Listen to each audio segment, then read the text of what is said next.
This weekend, Texas Governor Greg Abbott will lay out his vision for Texas and lawmakers during the legislative session in his State of the State address. Education is a top priority for the governor. He'll urge lawmakers to pass a school choice bill. If he declares the issue an emergency, the Senate could vote on it as early as this coming Wednesday. The House is still working on a bill.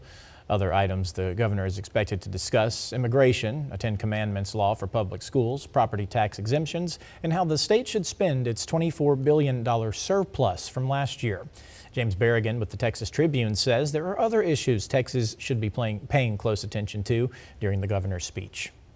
But some of the big things that the state does is fund public education. It's one of the biggest sources of spending for the state government, and it impacts anybody who goes to Texas public schools, which is a lot of school children here in Texas. So that's one thing that voters and constituents ought to look out for, as well as health and human services spending. That's another big chunk of the state budget, and what the state is doing to provide that help, particularly to people who are low income or indigent. That's a big part of the spending.